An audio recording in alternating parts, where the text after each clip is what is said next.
built on the foundation of what others have done before us. So whether this is your first time diving deeply into Black history, or you're revisiting the lessons you learned before, I hope today's program inspires you, challenges you, and fuels you to strive to our Black community, contribution, and to our shared world. In the words of the late Major Evans, you can kill a man, but you can't kill an idea. Enjoy.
Audio only, not video on my phone. Any audio you can hear me. I'll be close up to right here.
fucking sucks.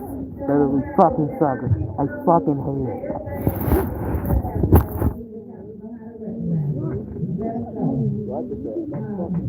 Next is going to have a great presentation, role of part for equal rights and here's our narrator.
You got messed up that line right there, but not gonna lie, though. That song sucks. So,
went to jail for 10 drugs.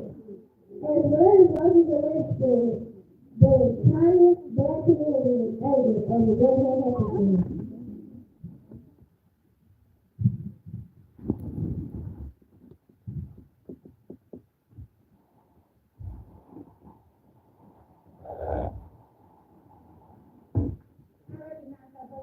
He's the same one I told you after about 12 years ago for getting on that front and said, "Meet me near the door." Yes, I'll never forget him. He's tall as a mole in his mouth. I'll tell you one thing, I'm never going to ride another segregated bus, even if I have to walk to work.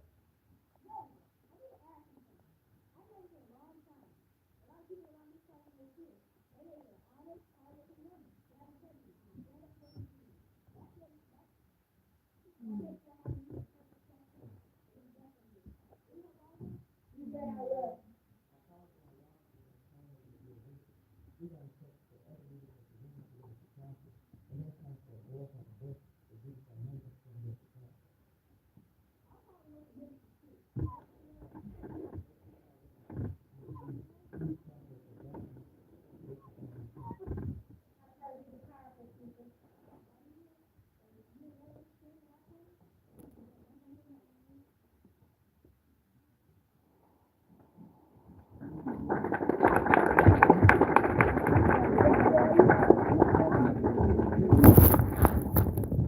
December 5th, 1955, it's time for Hill Street Baptist Church. That Monday morning, Rosie was the church, when she was convicted of making a segregation and found 13 bodies. But the Lord was good, and it was a success. The buses were practically empty. Black people walked long distances today. Filming cartoons, sharing taxis, riding bicycles. Some even learn healthy than you. They're not people who wanted to hear more about the Word God with the Hill Street Baptist Church. The main speaker was a 26-year-old Christian named Martin Luther King Jr.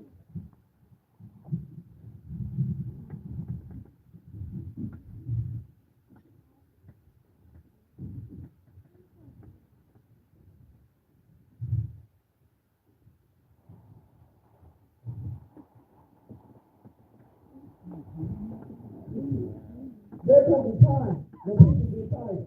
We are here this evening to say the ocean that the kids are so long that we are tired. Tired of being segregated and humiliated. Tired of being kicked out by the bullshit in the prison. We must be together to keep these boys out going. We are fighting for our rights. Not with violence, but with patience. And we are trying if we are wrong. If the Supreme Court is making us wrong. If we are wrong, God Almighty is wrong. If we are wrong, justice is right. And now, the women, whatever that, when we commit of the land that the Mongolian Improvement Association want to do the book company in the city where we live. Thank you, Dr. King. There are three demands. Number one is purchase treatment on buses.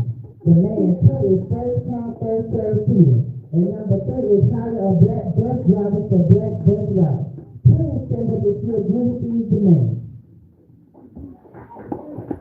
And now, let's show our gratitude to Mrs. Rosa Parks.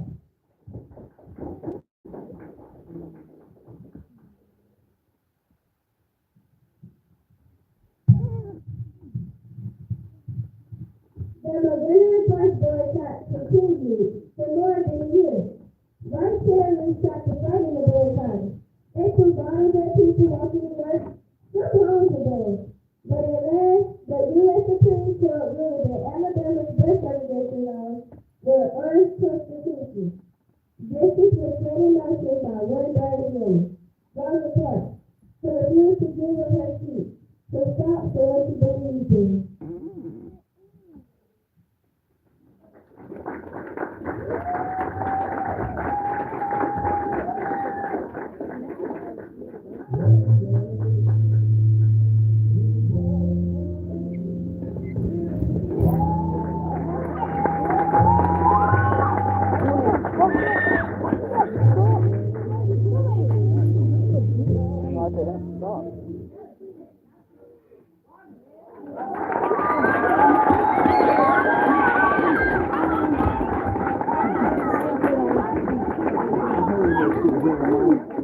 ceremony.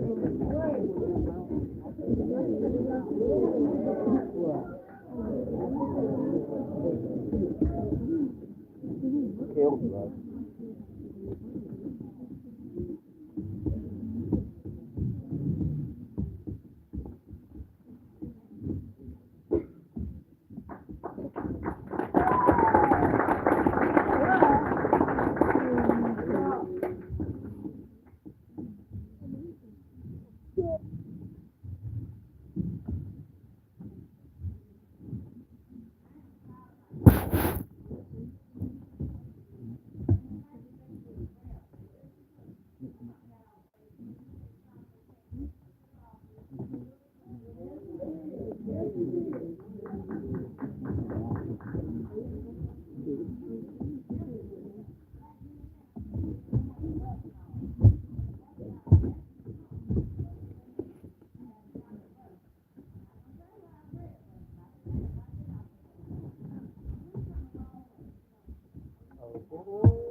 There is so much black children up and down the hallway. Instead of running up and down the hall, just stop and read. If you don't read the one poster every day, you will learn so much. Then when you Google that other stuff on your telephone, Google black history. Either Google what happened in Pike County, you will learn so much. I'm good. Come on. Yeah. Next we will have a dance never lost. I think we learned.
word believe reminds me of the scriptures. He said, knowledge me in all thy ways.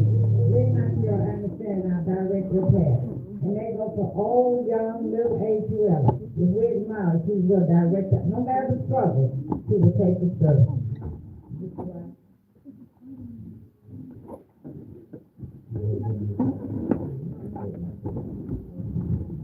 And I was actually, when I was told I was the chairperson for the program, I was told that I need to kind of guest speaker.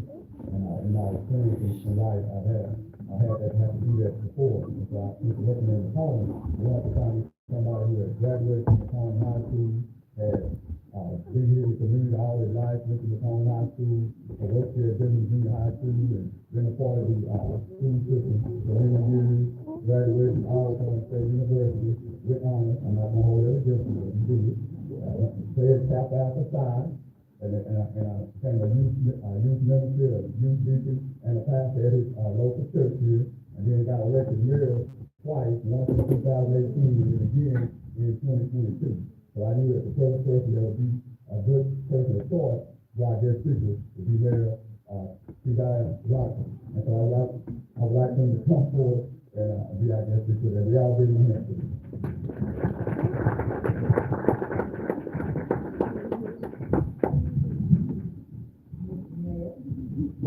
Come on down.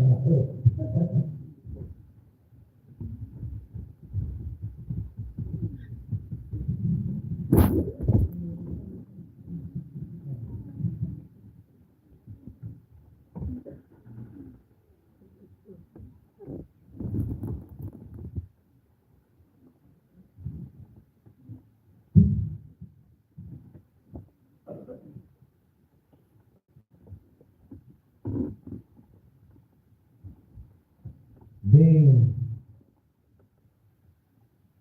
a pastor, a minister, I believe that everything ought to be done decent and in order.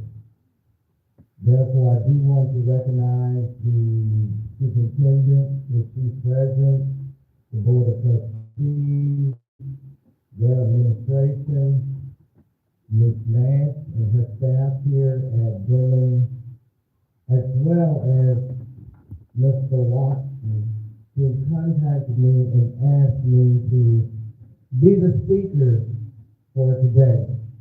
So let me start off by saying, Dillon Junior High, can I hear you?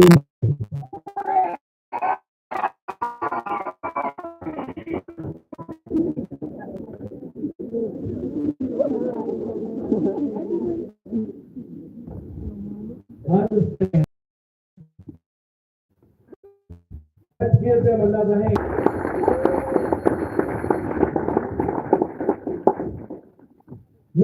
Asked me to speak about the Montgomery bus boycott, and when I sat there and I heard the young lady going over the facts as it relates to the Montgomery bus boycott, I said, she took all my facts.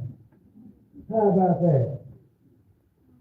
But let me tell you, you cannot talk about the Montgomery bus boycott without first talking about Plessy versus Ferguson. Plessy versus Ferguson was a landmark U.S. Supreme Court decision that supported racial segregation. And the concept was separate but equal. Under this document, as long as you provided each race with at the state, local, the federal, state, and local government areas, you provided services, facilities, public accommodation, housing, Medicare, medical care, education, employment, and transportation equal for both races, then it was okay. But I want to tell you, it was not equal. Having grown up during that time, it was not equal. The schools were not the same. For black schools, we got desks that was used by the white schools. We got books that was used by the white students in the black schools. I'm a product of that. I know all about it. So during that time, they called it the Jim Crow law. And let me tell you, when we talk about things that you all take for granted, you can go to the restaurant during the time before Rosa Parks, and they doing away with that. Understand, black folks was not allowed, whether you black, African American, colored folks, and then they used, during that time, they used the N-word. If you went into the restaurant, you had to go through the back door. If you were able to go to the restaurant. When you went to the doctor's office, they had a black waiting room and a white waiting room. When we went to the train station, they had a black waiting room or a white waiting room, or blacks had to sit in their vehicles and wait till the train or bus came. Not only that, but they had water fountains that were labeled white and black. Separate but equal. And then we come to Rosa Parks. In 1955 in Montgomery, Alabama, there was a city ordinance that said that white people sit in the front of the bus and black folks sit in the back. What did I just say? Where did the white folks sit? And where did the black folks sit? But when the bus got full, when the front part got full, guess what black folks had to do? They had to get up and let the white folks sit down. On that day, Rosa Parks, tired, worked all day. She was sitting where she was supposed to sit, in the back of the bus, but she was sitting on the first row in the back of the bus. Well, the front got full, and the bus driver came back. It was her and three others sitting, and he asked them to move. Well, the other three got up and moved. Rosa Parks said, "No, I'm not getting up. I'm tired." And as you saw in the presentation here, the bus driver had her arrested. She went to court. She was fined $10 and $4 for court fees, which equals the $14 you heard in the presentation. Now, prior to that, there was a women group that got together and decided that they were going to have a boycott. They passed out flyers. They got the local black leaders to agree to support the boycott. Not only that, but they also got the preachers. And you have to understand that preachers were considered important in our community during that time. They got all the preachers behind. She was scheduled to go to court on December the 5th, and the boycott started. Guess what day? December the 5th. The boycott lasted. They went on. A group of African Americans decided that they would go ahead, hire an attorney, and have that attorney to file a lawsuit against that law there in Montgomery, Alabama. But understand, the buses, over 40,000 black riders refused to ride the bus. They carpooled. The taxi cab drivers, black taxi cab drivers, charged only 10 cents to ride in their taxi cab, the same fee that it was to ride the bus. Not only that, but a large number of them decided we're going to walk to work. And as you heard in the presentation, what happened to those that was walking? In the presentation, what did they tell you happened to those that was walking? Bricks and stones and rocks were thrown at some of them when they were walking to work.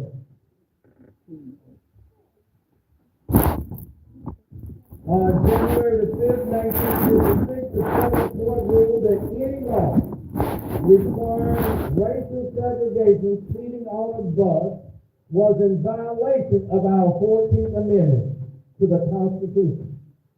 And I know all you all are aware of the Constitution, right? What is the Constitution? What is the U.S. Constitution? I'm listening.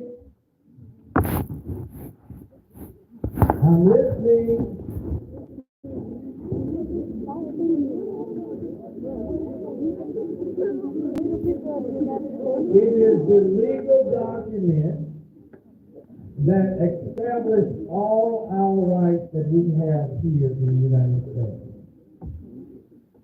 And understand, not only that, but on December the 20th, 1956, and I know all of you all heard the U.S. Supreme Court. If you haven't, it is the highest of all courts. They supported the federal court that struck down racial segregation. The boycott lasted 381 days. How many days? 81 days. There were three important things, three important facts, or three significant things that came from this boycott. One, this boycott was the earliest mass protest as it relates to civil rights. Two, Dr. Martin Luther King Jr. emerged as a black leader in the United States. And three, it brought national and international attention to the civil rights struggle here in the United States.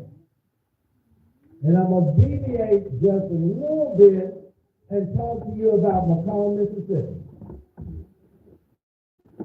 When we talk about civil rights in Mississippi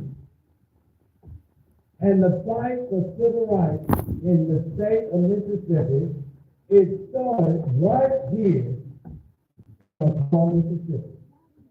Where did I say it started? McComb, Mississippi. Right here. You need to know that. When they talk about Ford, they talk about Smith, they talk about the Freedom Riders, they talk about Popo. You go to the museum in Jackson, you will see that there. It started right here in McComb, Mississippi.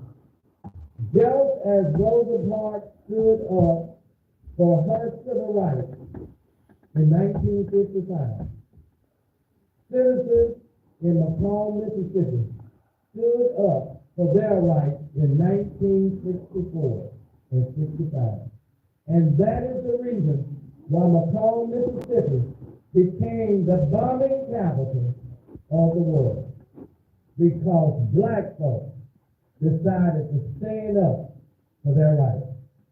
Mr. Watson, Ms. Nash, her staff, I want to thank each of you for inviting me to come and speak to Denland Junior High about Rosa Parks on our Black History program. Again, thank you.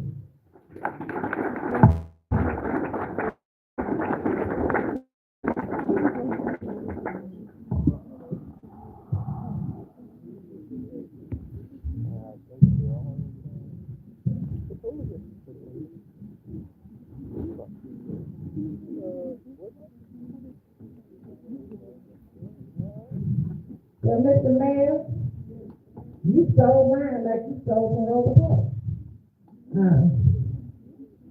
In 1964, we were pretty different. And all the surrounding counties, communities in the town of Mississippi, the White Town community, the Airedale community, the Beartown community, we were really devastated. That, like the mayor said, we were the bombing capital of the world. We had 10 bombings within 2 days. They were mostly churches. All of the churches that held civil rights meetings, the activists that came, those churches were bombed. Mount Vernon and New Home churches out by Church of Queen, they were bombed. Zion Hill Church was bombed. Sweet Home Church in Whitetown was bombed. The Darlene Quinn Hotel in her home was bombed, and her children were right in the front bedroom. In the bombing, the biggest adversity of the controversy was Mr. C.C. Bryant. Mr. C.C. Bryant was on Martin Luther King with Mr. Watkins. So many that I can remember, but they don't come to me right now. But Mr. Bryant's house was bombed, his daughter's side was bombed, and Society Hill Church was bombed all within an hour. And we had what they called Uncle Tom.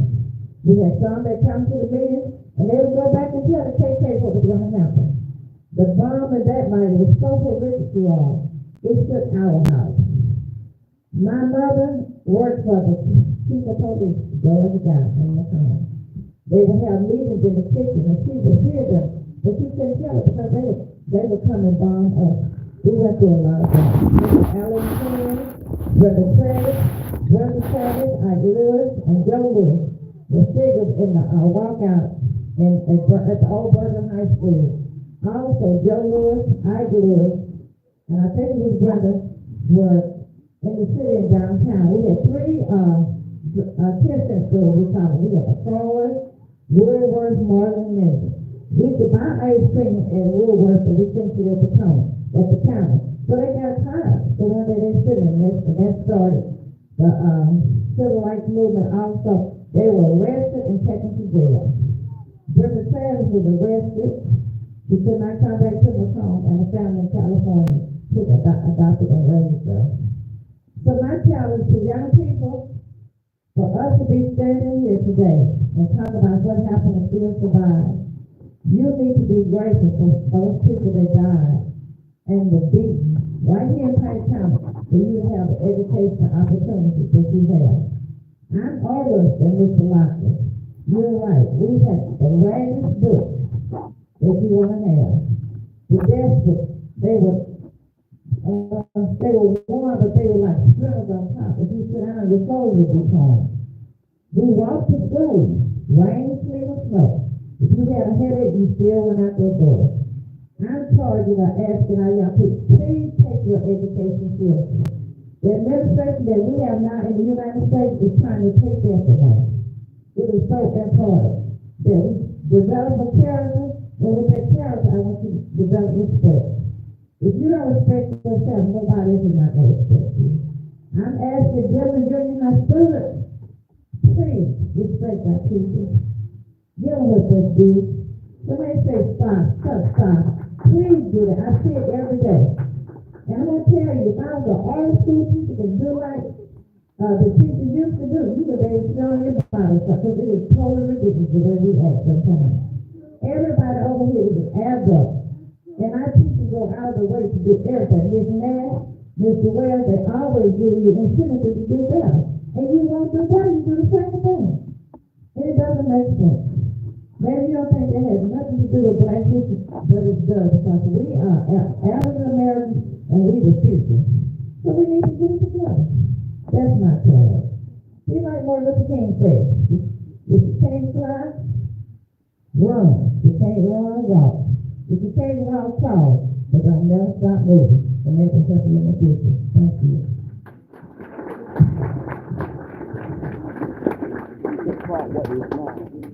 Next we have Dillon Junior High Band. And then after that we have closing remarks by Dillon Junior High Administration. That's Mrs. Sophia Nash, the principal, and Mr. Material Wells, assistant principal.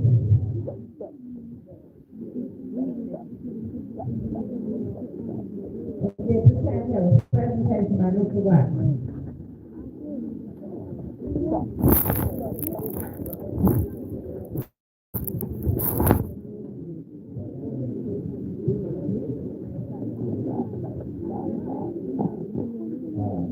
Yes, I would like to recognize this past Lincoln, all the things and everything, you know, for the school and helping us with the Black History Month field trip and the Civil Rights field trip through Macomb and through Elliott County.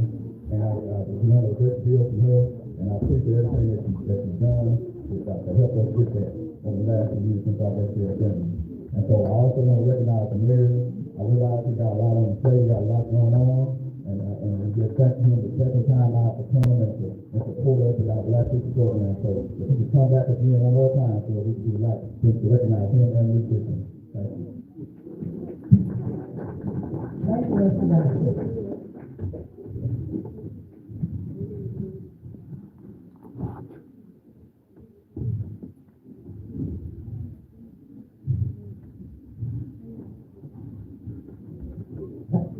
Thank you, Mr. Watson. I'm retiring this year, but if Black History Month of any activity, I would be glad to come back and help.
Good afternoon.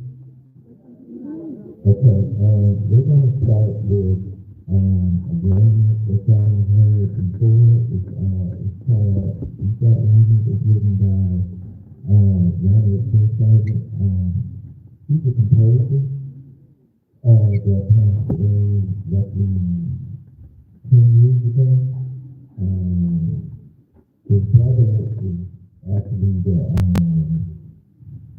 the department chair at Florida University. And those two were actually really influential in the music industry, so we can start with that.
No, for real. My great grandmother is actually Mary Jane Wine. So this is a real thing. The Winans came from Centerville, Mississippi. So after that, they moved up from Centerville, Mississippi in the county and established a church in Detroit, Michigan. My uncle, I.W. Wine, established that church. So it's him and Bishop Morton that established that church. So that's just a little bit behind that. Now, those folks were the first generation that was not, that was born pre-men. Before then, they weren't born pre-men. Just to give y'all a little bit of history. In fact, my grandmother's uncle, one of my grandmother's uncles was actually went around here. And it's something to where they showed me the tree where he was going at when I was younger. So it's really traumatic. So when I play this song, Break Every Chain, when I play this song, Break Every Chain, there's power in the name of Jesus to break every chain. Knowing how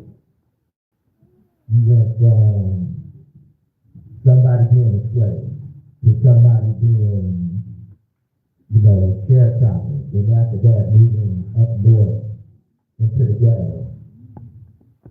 My father not being able to, my father not having a college education.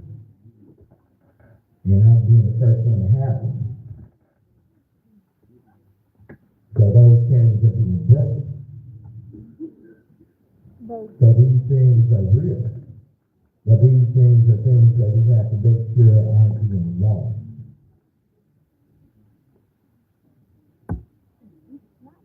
So this is something that has real meaning. Young people.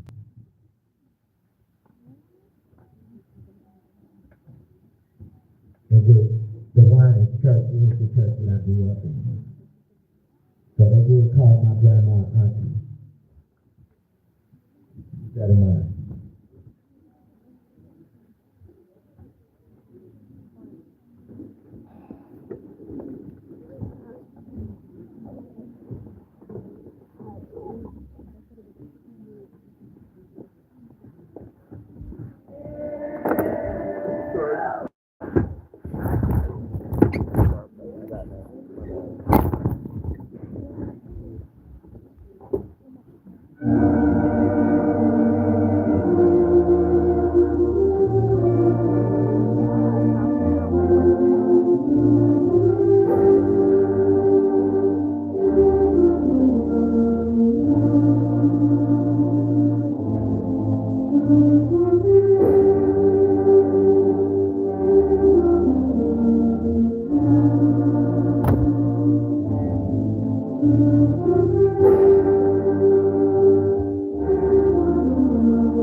Karen, I want to thank you for that good question because I didn't know that. The Winans came because of this. They were 40 miles away.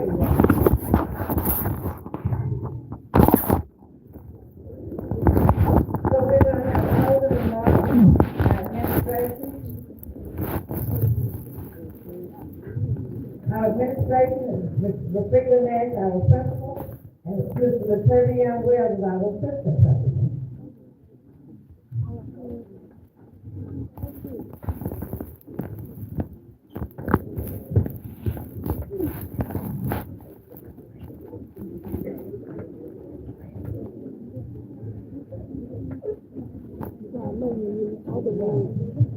Miss Landry, he said can't keep you in the bathroom. He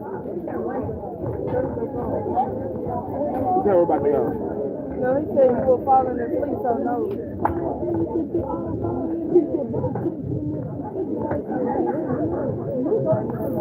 Let's give everyone a hand, you all.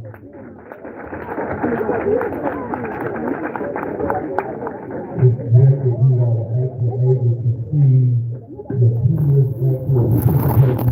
So let's give your peers a hand. We're grateful for the staff that's here to have work. Can we give out to the hand you all? They have to work tirelessly, the band, the choir, the praise team, the real acting, great stuff on the scene. We're grateful. 7th grade, I'm looking for Tiger Pride over there. I don't see it.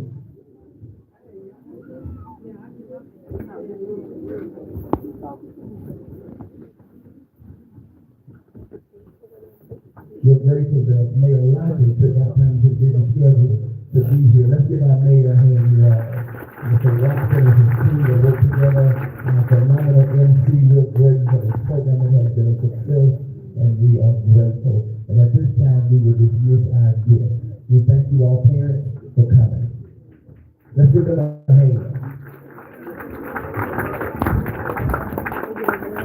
Yeah, so that's the end of the show. Bye.